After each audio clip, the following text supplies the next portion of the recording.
Sometimes the memories from our time overseas fade a little bit, but hopefully the lessons that we've learned never do.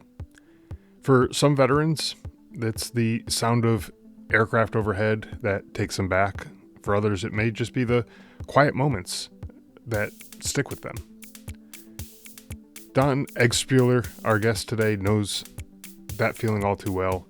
As a Marine aviator in Vietnam, he wrote letters home to his mom. They were honest, funny, and full of life in the middle of a war. Decades later, he discovered those same letters and helped him rediscover what mattered most and reminded him how important it is to share our stories while we still can.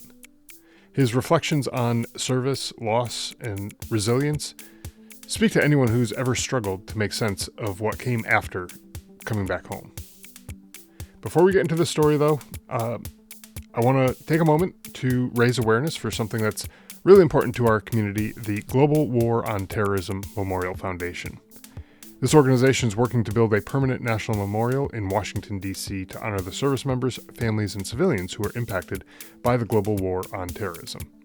This memorial will serve as both a tribute to those who served and as a way to ensure that their sacrifices are remembered and recognized for generations to come. If you want to learn more or find out how you can support their mission, visit gwatmemorialfoundation.org. Now let's get into today's story.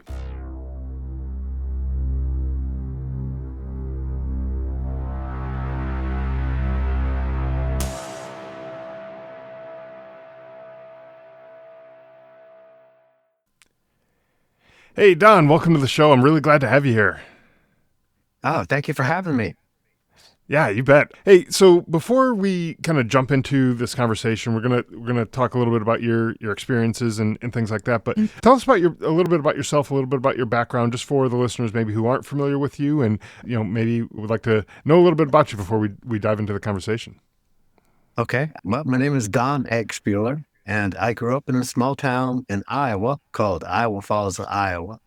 And I was there all the way through high school, then went to the Ohio State University for college. And I got my draft notice on the day I graduated from Ohio State.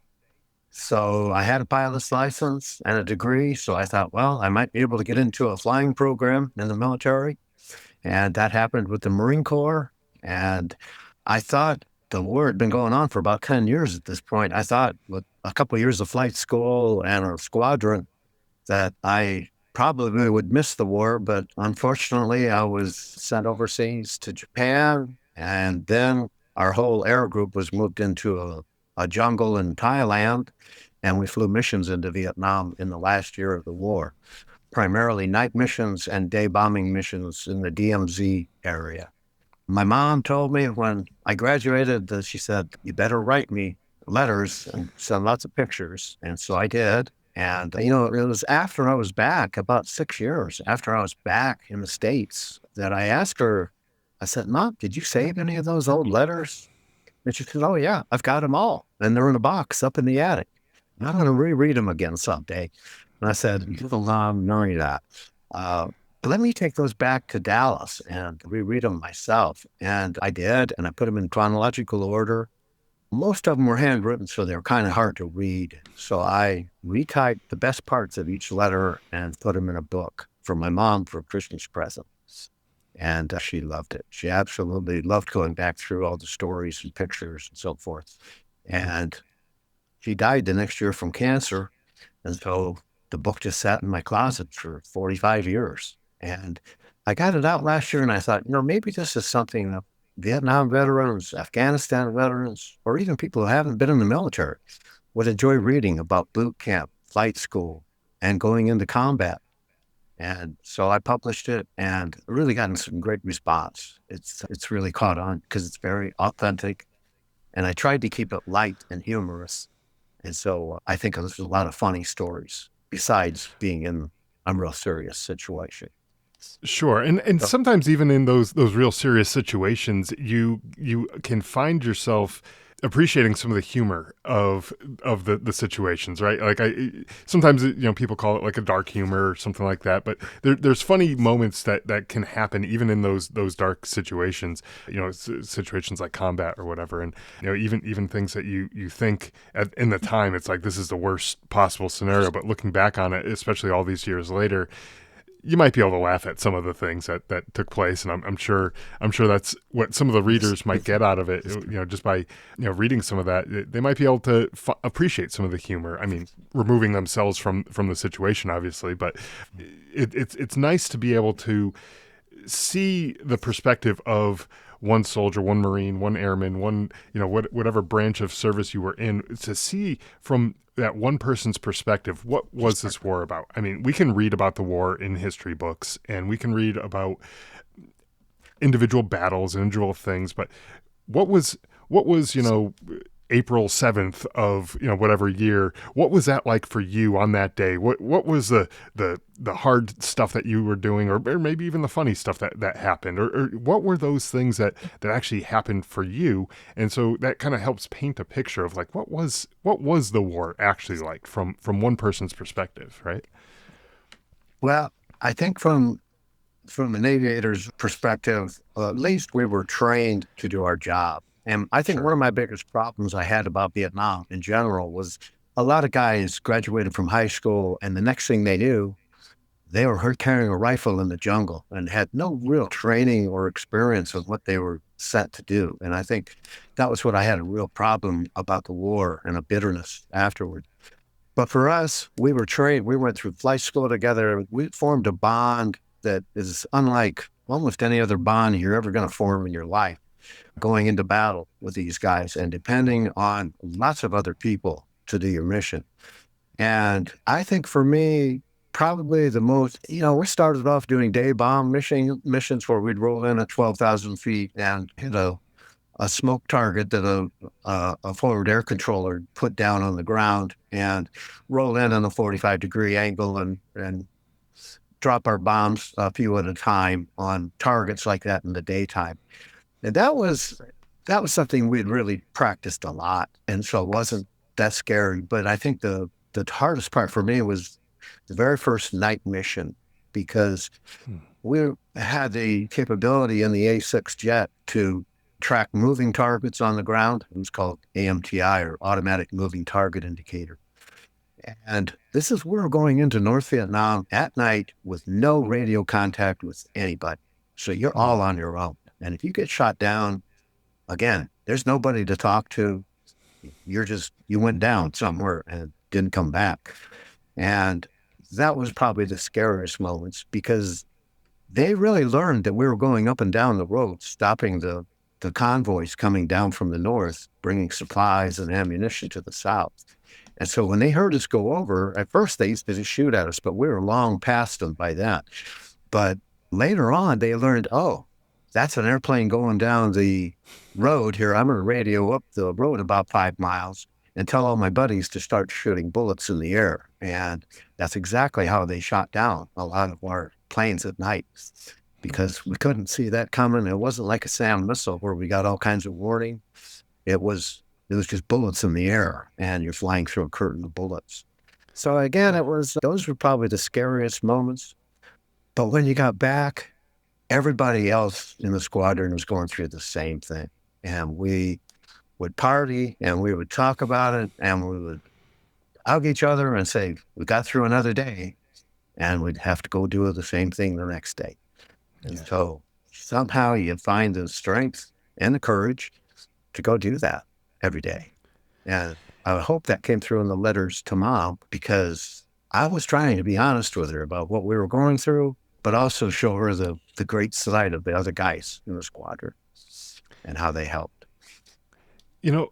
I know from my own experience and other people that I've talked to, other people that I served with, that oftentimes when when you either write home or call home, however you get to communicate back with home. I was in Afghanistan. Obviously, technology had changed, so there was email and Facebook and things like that at that point, which obviously you guys didn't have in Vietnam. But there were other means of communication. But I think regardless of the method of communicating, a lot of times guys will want to kind of shield their loved ones back home from some of the realities of the things that they've experienced, the gruesome nature of war, the death and destruction and all the things that come along with war, to, I don't know, maybe just protect them from even knowing that some of these things even happened.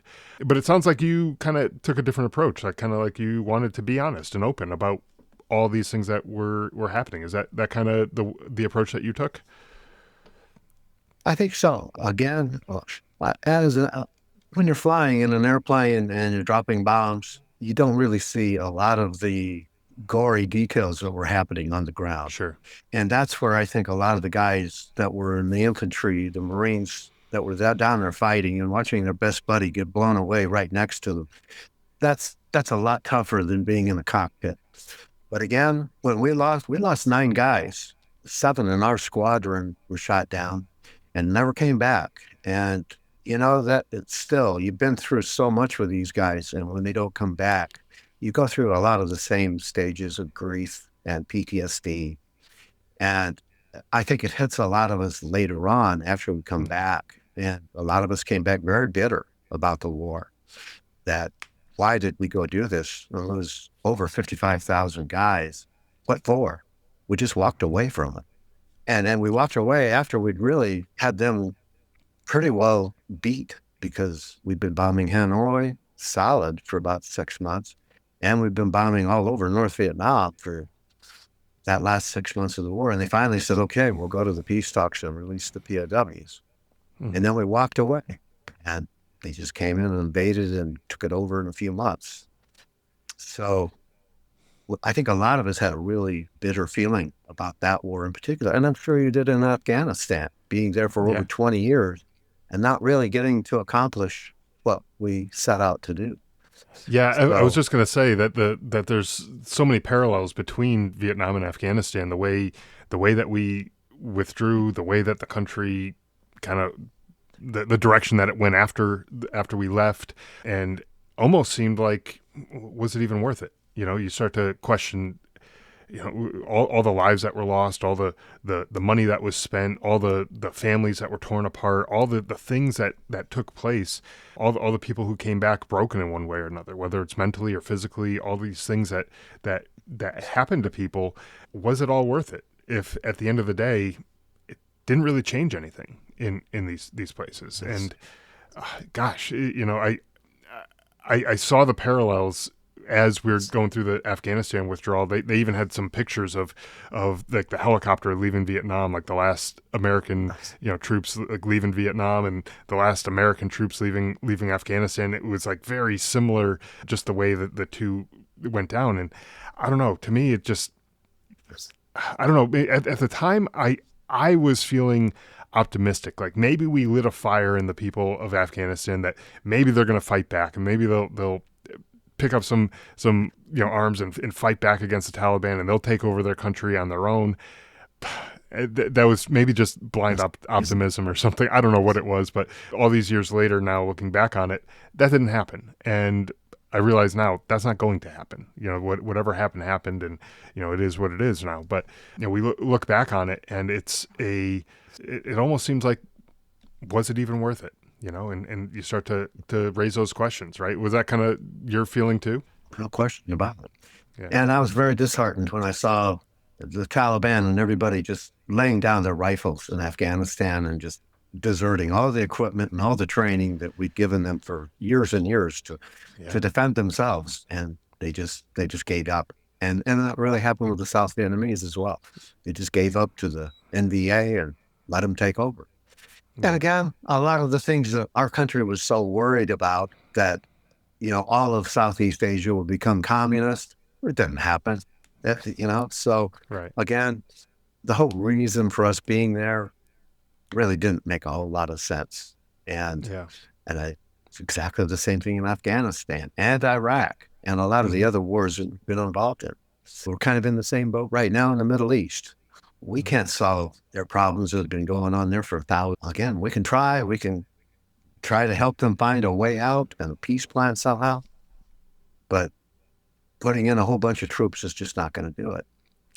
Right. Yeah. And I think one of the lessons that I've taken away from just my experience in Afghanistan and seeing how all these other wars have kind of played out is that, if we're going to go send troops someplace, it better damn well be worth it.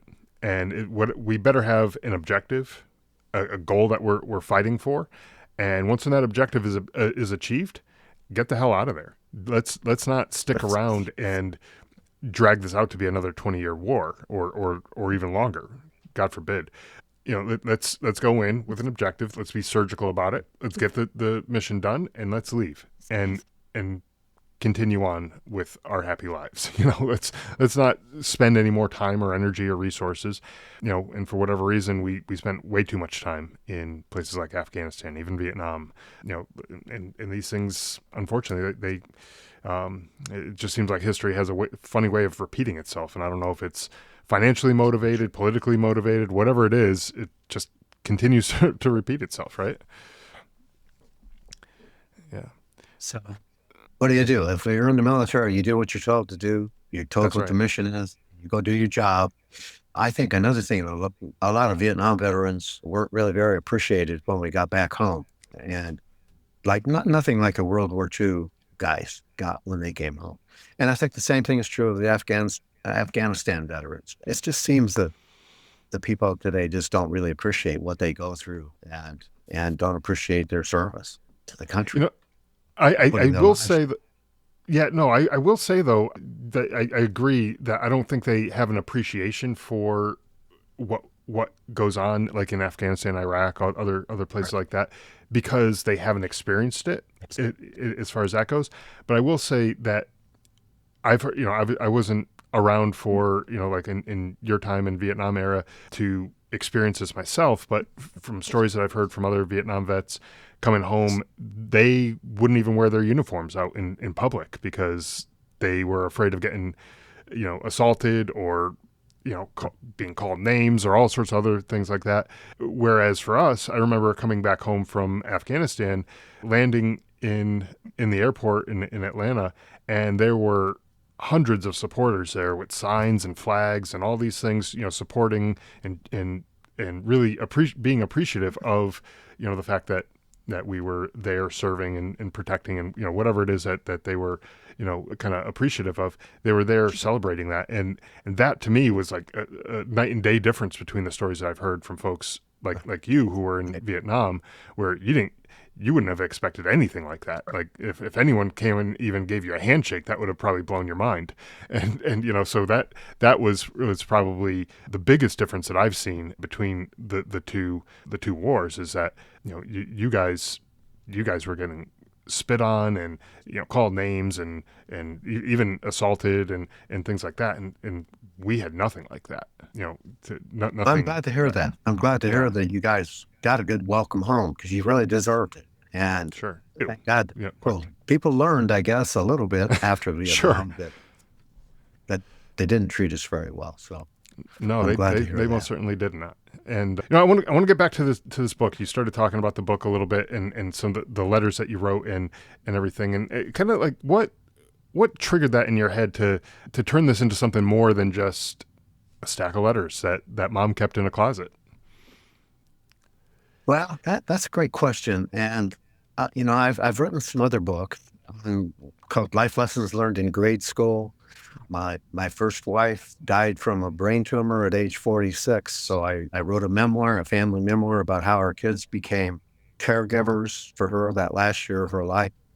And so I have really always been kind of drawn to stories of the family. We had a real big family. I was the oldest of 5 kids. And back in Iowa, there wasn't a whole lot to do as far as entertainment. So I got to know my grandfather really well. And he told me stories about when he was growing up as a little boy, 60 years before me. And I've always loved those stories because I learned so much from my parents and from my grandparents. and passing those stories down to future generations. That's been kind of what my whole motivation has been, is that my kids and grandchildren and so forth will maybe understand what Vietnam was like, and will maybe understand. And I've had even women that never had any interest in the military read the book and say, wow, I didn't realize Marine boot camp and flight school and then going into combat was anything like this. So they learned from it. And that's heartwarming to me, that somebody can learn from somebody else's experiences and maybe learn some good life lessons, or learn, that life doesn't always go the way we want it to go. And we don't have a lot of control sometimes when bad things happen in your life. And it's really how you react to bad things happening that you learn. And you learn to deal with grief. You learn to live with failures as well as successes, so that your life means something if you have a few failures and you learn from those failures. And that's what growing up is all about. Life lessons learned I'm just now releasing life lessons learned in junior high, because those stories were different than grade school. And it's different lessons that you're learning at that point in your life. And that's a real tough time for most kids, because they're going through puberty and they're becoming adults, but they're not really adults yet, and they're not kids anymore. And giving those stories of what I went through as a kid in junior high in a small town in Iowa, I think will help people deal with some of those issues that they face themselves. And hopefully older people like myself will pass those stories down to their grandchildren if they're reminded of a story from one of my stories. So that's my motivation, I think. Yeah, and when you share stories like that, if you were to just keep all those stories, the conversations that you had with your grandfather, the stories from Vietnam, the stories from grade school, junior high, all these stories, even other just family stories, things that happened in your family. You said you're one of five, so obviously there's a lot of family dynamic going on just within your own household. But I got to imagine there's probably other extended family and stuff too that you interacted with, and there's probably lots of stories that go on there. If you just kept that all to yourself, at some point in the future, all those stories will die with you, and they'll go away, and no one will know anything more about those situations. The time in Vietnam, your time in school, and all these other stories that, quite frankly, they're valuable. I mean, you went through something difficult. Like let's just say boot camp. Boot camp is not for everybody, right? And not everyone's going to have the same success story necessarily. But I'm sure you learned something of resilience and things like that through going through that difficult, like a lot of other soldiers and Marines and folks who go through that type of transformation, if you will. What they learned from that, you can now pass that down to somebody else. And what a shame would that be if all those lessons just disappeared all in blink of an eye. And it's great that these lessons are written down someplace now that will outlive you. It'll outlive me. It'll outlive your grandkids. They're there now for years and years to come. And it's just a great way to be able to share these lessons for future generations, to be able to not only understand the history of what happened, which is important, but also the lessons. Like, yeah, sure, you tried something, you probably failed at something, and you had to bounce back and try to figure it out. And if you can help somebody else, I don't want to say shortcut or fast forward through it, but if you can help someone else figure out how to figure out whatever the problem is, then that's a win for everybody. And so these kind of stories, I think, are just amazing in that regard. Yeah, and again, I think a lot of people have a problem with putting down their thoughts on paper, writing something out, and that's always been very easy for me. Although it does take a process to get the thoughts down, then edit them and make every sentence count, and really make the story fairly short, but it has a beginning, a middle, and an end, and it has some sort of resolution or lesson that you learn from that story. But I got into audiobooks there about a year ago also, and 3 of my books are now on audiobooks. And because a lot of people my age can't read that well anymore, even if they have Kindle, they have a hard time reading a book, but they can listen. and they can still learn lessons and pass lessons down to their children and grandchildren, no matter what age they are. So Sure. it's been a real enlightening experience for me to get to narrate these books and to write the books in the first place. And that's what I've spent my whole retirement doing is writing the last 15 years. And I'm publishing my sixth book now. And if anybody has interest in any of my books, the best way to find them, they're on Amazon, but you can go to lifelessonsbooks.net. That's my website, and it has all my books and a biography about me. And you can just click one button, and it'll take you right to Amazon and to that page, and you can buy the audiobook or the paperback or the ebook on Kindle. And if they have interest, that's the easiest way to find my books.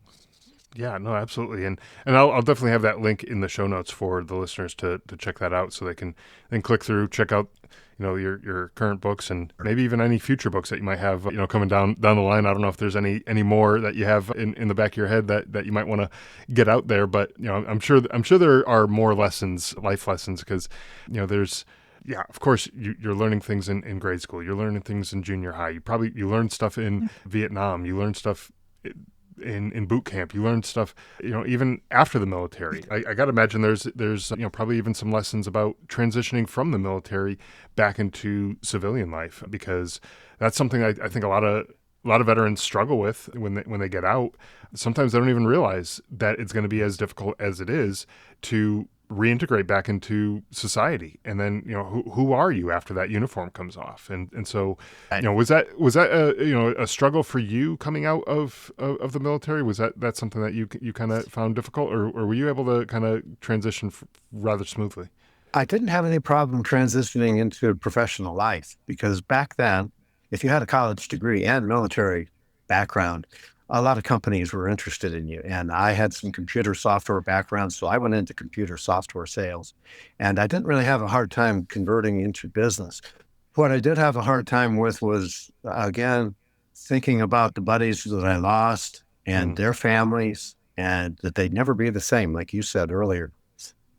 And I did deal with some PTSD. And that actually happened years later after I was back. And I got some counseling. When my wife passed away at age 46, I went to some grief recovery groups at two different churches that were amazingly helpful, just to commiserate with other people that are going through the same thing you are. So for any veterans or people that are dealing with PTSD, if you haven't gotten some one-on-one counseling or gone to a recovery group of some sort, I would really strongly recommend that, because it was very helpful to me to avoid depression and going downhill when you really don't need to. All you need to do is really kind of understand what emotions you're going through and how to deal with those emotions. And I felt it was extremely beneficial for me to go through a lot of it, just talking to people and getting it off your chest. And then once you've got that done, it's a big relief to go on with your life and say, I'm pretty lucky all in all that I got through this, and that I have a wonderful family and brothers and sisters and children and grandchildren in this part of my life. Something that a lot of the guys didn't get. Sure. And I think one of the things that has me to kind of put things into perspective every once in a while is, whenever you're having a hard day, whenever you're having a difficult time, you might be going through a difficult situation, maybe like in your case, the loss of your wife, or, other difficult situation that people may be going through, is that no matter what you've gone through, no matter how old you are, you have survived 100% of the difficult times in your life up until this point.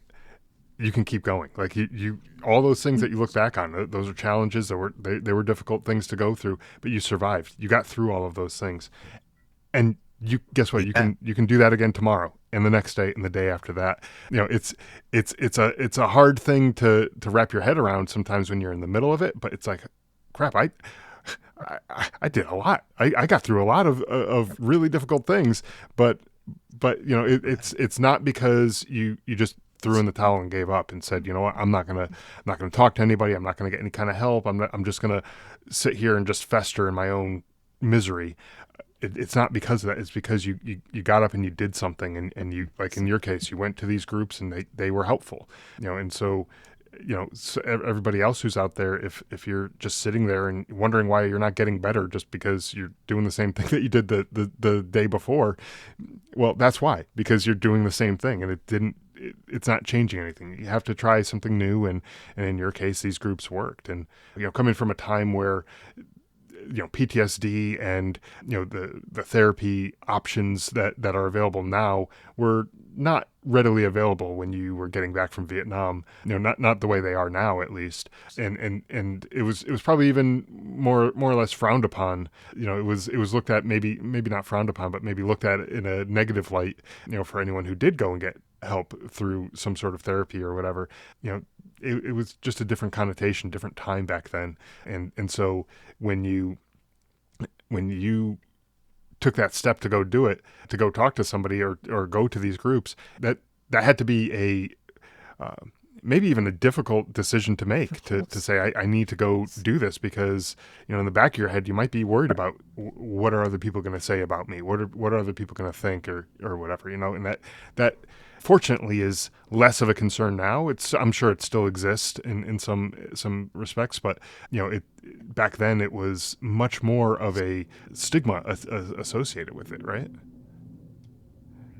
Yeah. And I think even something like what you're doing now, Scott, with your podcast, and this is a therapeutic thing for a lot of people, to listen to others and what they've gone through. And I applaud you for doing this. This is your way. It's similar to me writing books, of giving back. And I really do. I enjoy your podcasts a lot.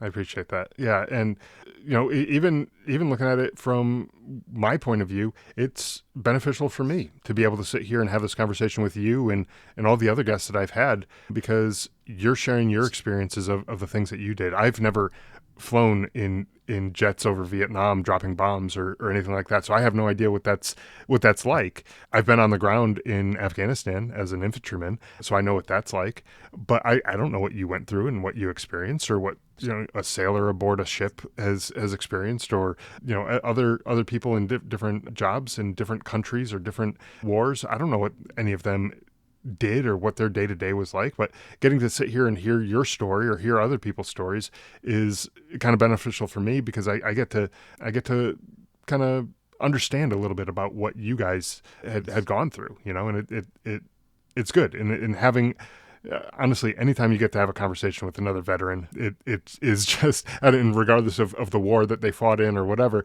or even if they didn't fight in a war, just another veteran, there's just that little bit of understanding where there's that common ground, and you can just jump into a conversation. I mean, very often on this podcast, I have not spoken to the guest prior to maybe 5 minutes before hitting record. And, we, at the end of the conversation, it's almost as if we've known each other for years, because we just have such great conversations, and so it's beneficial in that respect, for me, but hopefully, like you said, for the listeners as well, can kind of take something away from these things, and maybe even open up their minds to the possibility that, hey, if you go and talk to other veterans, this might be beneficial for you too. So you're not just sitting there passively listening. You can actually engage in the conversation and be a part of it and share your perspectives, share what you experience, share all of those things with somebody else. And maybe that's the piece of the story that helps somebody else on their own path to recovery, or whatever you might want to call it, right? I totally agree. I really do. It's so helpful, I think, to talk about, well, really everything, whether it's the service or just your life in general, or, probably stay away from politics, because you're never going to change people's minds really about politics. Sure. But other than that, I'm an open book and love to talk about it with people if I can be of help to anybody. And that's how I've done it, was just writing books, and you've done it through podcasts, and other people do it in recovery groups, or as, ministers to lots and lots of people in a congregation. It's just a matter of sharing what you know and what's been helpful to you in your life, and it might be helpful to somebody else in ways you don't even know. So For that's been for a, anyone who might be out there listening who is hearing kind of your side of things and is thinking to themselves like I have a story inside of me. I have something that can be, pretty good in a book format. I just don't know where to start. Do you have any advice for folks who might have a story inside of them that needs to get out, needs to be shared with the world? Where do they get started? I think my process is, first of all, just get your thoughts down on paper, just rough thoughts as often as you can. And something I do with my iPhone is if I think of something and I don't have time to write it down, I'll just make a note to myself in the notes app that I can come back to later and listen to it and say, oh yeah, that was what I wanted to get down on paper. Once you have an outline kind of down of the story, I think it's good to then run this by some other people, loved ones, other people that might be interested in this story, and how you can delve down deeper into the detail and especially into the emotion that you're going through at the time. That's something I always try to do is put the reader right there where it was happening, so they can relate to what you're going through. Sure. And the more detail you can get about the emotions you're going through, the better. And then, there's usually always a crisis point, and then you go a downward spiral, but somehow you climb out of that. And that's a successful story. It has a lesson, it has a meaning to you, so it will have meaning to other people. Mhm. And you don't have to be a great writer. You really don't. If you just talk to people in a regular voice, it may not be a best-selling book, but it might be a real important book for your children or your grandchildren someday, especially if you have pictures and you can really take them back to that moment. I think that's the joy of it for me. Reading stories to my grandchildren is a lot of fun, especially if they're my stories, because they can start to relate to their grandfather better. So I don't know if that would help anybody, but just be yourself and try to continually go back and edit it and make the story a little bit better, and a little more detail, and it'll turn out fine. I agree. When I wrote my book, I started off just like you said, just rough notes, just ideas, places, things that happened, time periods, and things like that. Just real rough draft kind of thing, and then you start organizing it in one way or another, and then you realize, oh, I don't like the way it's organized. Let's kind of rearrange things a little bit, and let's you keep just refining it until eventually you get to something that you're looking at. It's like, oh my gosh, I actually have a book here, and eventually that process just kind of continues and until you get something worthwhile to put out there and publish. But I think just for those people who are out there is like, oh, I'm not a great writer or whatever. If any of my high school English teachers knew that I wrote a book, they'd probably have a heart attack. So, I've avoided sending a copy of the book back to my high school because I don't want to have that on my conscience. But for anyone out there, like I was not a great student in English. I wrote a book and I've gotten good reviews for it, and it's not like I am any spectacular writer or anything like that. But to your point, you just write naturally. The way that you would speak to someone perhaps is maybe the way you can write the book, and that I think would be a little bit more relatable to somebody. Especially when you're telling a personal story, but the way you would talk about it. If just sit down, like you said, sit down with a voice recorder on the app on your phone and just record stuff, and the way you say it, I mean, that's probably a pretty good way to put it into words. And a lot of these voice recorders now can transcribe it for you too. So that way you can just copy and paste the text into a, your document that you're working on, and you're 90% of the way there. I mean, you might need to do some editing, sure, but you got most of it done just by speaking it out loud. And so you don't really have to be a great writer. Just get something out there. And I think that's important for folks to understand, right? Exactly. So. Yeah. I was lucky in that my mom saved all those letters. Otherwise, I wouldn't have remembered a tenth of that stuff that happened. But the interesting thing about the letters is they're so authentic, and I didn't change them. I didn't change them years later. And I wasn't a great writer at the age of 25, but it was from the heart. It was the love I was sharing with them, and I was talking about the missions, but also talking about the funny things behind the scenes. And Sure. I would never remember a little, but to have it all right there captured that she saved all those letters and tapes and pictures. I had a book. And so that was just a natural thing for me to transcribe it and give it back to her as a Christmas present. Yeah. And that was one of the best gifts I ever gave her. And so that's what I would tell other people. Your memories are the best thing you could ever give your children and grandchildren of good times and bad times, whatever things you learned in your life. And so many people in retirement age, they have plenty of time to put those stories down. And so that's what I try to do whenever I'm speaking to any groups or whatever, is try to think of some great stories, funny things that happened to you, and put those down and just get started. And you'll be surprised how many stories there are that you can go back to and you can say, wow, that changed my life at that moment. That one thing just changed my life. And so Right. you never know. Yeah. And one other thing I noticed when I was going through the process too is as you're writing, your brain kind of works a little bit faster than you can actually write, and so your brain has time to go off and wander off and think of other things. And in my case, anyways, I started remembering things that I had completely forgotten about until I started writing, and that just kind of jogged the memory. And so, like you said, there's lots of stories. Right now, you might think to yourself, "Well, maybe I have a story or two, maybe here or there." But as you're writing them, it'll unlock. You'll start remembering other things that maybe are related, maybe not necessarily related, but maybe took place in a similar time period that you might be writing about. And it just unlocks those things that you now are open up to sharing, new things, new experiences that you weren't originally planning on doing, but here they are. They popped in your head for a reason. So get them out there too, right? Exactly. Yeah. So Totally agree. That's been my philosophy from the beginning. And it's funny because I was just back from my 60th high school reunion back in Iowa Falls just a couple of weeks ago, and talking with the friends I grew up with from kindergarten through high school. We all went through a lot of the same experiences of riding our bikes and going out and trying to find something interesting to do and getting into trouble, and having to face the consequences of not thinking things through. sure. And they love going back through those stories, and love that triggers their mind on a story that they had that was very similar and that they can tell their grandkids. And so again, it's an ongoing kind of life lessons that we all keep going through. I thought about writing life lessons learned after I retired because, my goodness, so many things you keep learning as you get older.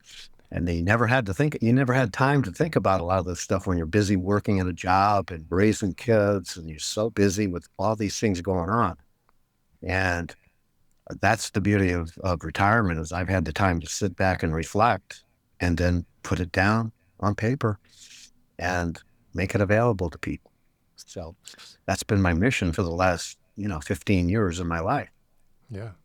Yeah, and that's again important, regardless of whether it's lessons from grade school, lessons post retirement, lessons anywhere throughout life. We all have experiences that we can share and we can help other folks out, and it just makes sense. If you are so inclined to put your experiences out there, your experiences are going to be different from mine, and mine are going to be different from the next guy's, and things like that. But Exactly. when you take your perspective, then you take somebody else's perspective, and you kind of meld them together, eventually you're going to start seeing some common themes kind of bubbling to the surface. And it's like, maybe those are the things I need to start paying attention to, and those are the things I need to do, in my own life. And maybe that helps get someone through those difficult times that they might be struggling with.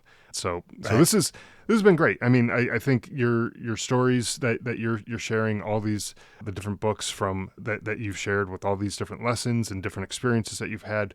Again, not only are they important for your family, but they're important for other folks to pick up and read and get your perspective on what you did as an aviator in Vietnam, and what you did as a kid growing up, and what you did. All these things are important to be able to pass on and share on to future generations. And so, like I said earlier, I will have the link to your website, the lifelessonsbooks.net, in the show notes for the listeners to check out, so they can get these lessons. They can digest some of these tidbits, and if nothing else, maybe that inspires somebody to share their own stories and put their own stuff out there. And hopefully that is the case, because the more stories we have out there, I think the better off all of us can be, and the more lessons that were learned, that we can share some of these lessons.